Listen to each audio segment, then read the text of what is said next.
Ninguém imaginava que um simples voo de drone mudaria completamente a narrativa em Brasília. Mas bastou o Jornal Nacional sobrevoar a casa de Jair Bolsonaro para tudo virar de cabeça para baixo. E o que as câmeras captaram naquele momento pode ter desvendado o maior esquema de fuga da história política recente. Nas gravações aéreas, um detalhe quase escondido acendeu um alerta nacional. Nicolas Ferreira, o deputado federal mais votado da história de Minas Gerais, sentado ao lado de Bolsonaro no quintal e usando o celular. Exatamente o objeto proibido por decisão expressa do Supremo Tribunal Federal. O que parecia apenas uma visita de solidariedade entre aliados políticos acabou abrindo a porta para algo muito mais complexo e perigoso. Porque esse registro não só colocou Nicolas na linha de tiro da justiça, como também desencadeou uma nova suspeita que pode derrubar toda a narrativa oficial. O encontro teria acontecido exatas 3 horas antes de Bolsonaro tentar manipular sua tornozeleira eletrônica. Coincidência? Os investigadores da Polícia Federal dizem que não acreditam em coincidências quando se trata de possíveis tentativas de fuga. E as peças desse quebra-cabeça começaram a se encaixar de uma forma que ninguém esperava. Só que o que os agentes encontraram dentro daquela casa foi ainda pior do que qualquer rumor circulando em Brasília. Ferramentas improvisadas, marcas de queimadura, resíduos de plástico derretido e um cômodo inteiro dedicado ao que parece ter sido uma operação técnica clandestina. E essa não é nem de longe a parte mais chocante dessa história, porque quando você entender o verdadeiro objetivo por trás daquela solda, tudo vai fazer sentido. Quando o drone da Rede Globo se aproximou do quintal da casa de Bolsonaro naquela tarde de março, ninguém no estúdio esperava grande coisa. Era apenas mais uma cobertura rotineira do dia a dia do ex-presidente sob prisão domiciliar. Imagens para compor o noticiário, material de arquivo. Até que o piloto do drone fez um movimento lateral e as câmeras em alta definição captaram algo que definitivamente não deveria estar ali. Nicolas Ferreira, 28 anos, fenômeno eleitoral de 2022, sentado confortavelmente ao lado de Bolsonaro e segurando um smartphone desbloqueado na mão direita. E o que ele estava fazendo com aquele celular pode ser a chave para entender tudo o que veio depois. E isso já era, por si só, um problema jurídico enorme. A decisão que colocou Bolsonaro em prisão domiciliar não deixava margem para interpretação. Estava expressamente proibido que qualquer visitante portasse, utilizasse ou mantivesse ativo qualquer dispositivo eletrônico capaz de comunicação dentro da residência. Nada de gravações, ligações, mensagens ou transmissões. A regra era cristalina e estava sendo violada em rede nacional, ao vivo, para milhões de telespectadores. Mas as perguntas que realmente importam são muito mais perturbadoras. O que exatamente Nicolas estava fazendo com aquele celular naquele momento específico? Estava em uma ligação ativa? Com quem? Estava mostrando mensagens para Bolsonaro? De quem? Estava passando instruções escritas que não poderiam ser ditas em voz alta? Ou estava recebendo coordenadas, contatos, informações sensíveis sobre rotas de fuga? A resposta pode estar nas próximas movimentações que a Polícia Federal vai fazer, e elas prometem ser explosivas. Ninguém sabe ainda, mas todo mundo quer saber. A imprensa quer, a oposição quer e, principalmente, a Polícia Federal quer. A própria deputada Érica Ailton, do PSOL, não perdeu tempo. Protocolou na manhã seguinte um pedido formal de prisão em flagrante contra Nicolas por descumprimento de ordem judicial. O documento tem 47 páginas, cita jurisprudência do STF e anexa capturas de tela do vídeo do drone como prova material.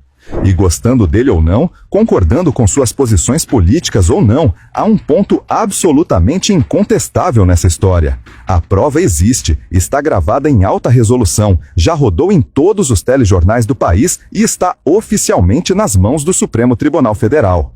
Mas essa visita foi apenas a primeira faísca de um incêndio que estava prestes a consumir toda a estratégia jurídica da defesa de Bolsonaro.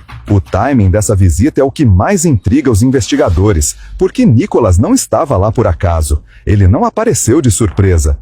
Visitas à casa de Bolsonaro sob prisão domiciliar precisam ser previamente agendadas, autorizadas e registradas. Há um protocolo rígido de segurança. Então, por que justo naquele dia? Por que justo naquele horário? E por que, de todas as pessoas do círculo bolsonarista, foi Nicolas, um deputado federal com imunidade parlamentar, quem foi escolhido para estar lá? A resposta pode estar no alerta que a Polícia Federal recebeu poucas horas depois dessa visita. Um alerta que mudou completamente o rumo das investigações. Eram exatamente 19h47 de um sábado, quando os sistemas de monitoramento eletrônico da Polícia Federal começaram a apitar em vermelho. Não era um alerta comum, não era aviso de bateria baixa, não era queda temporária de sinal GPS, não era interferência técnica ou falha de conexão. Era o código máximo de prioridade, nível 5 de emergência. O tipo de notificação que o sistema só registra quando uma tornozeleira é fisicamente violada de forma intencional. O protocolo é claro. Alerta nível 5 significa mobilização imediata.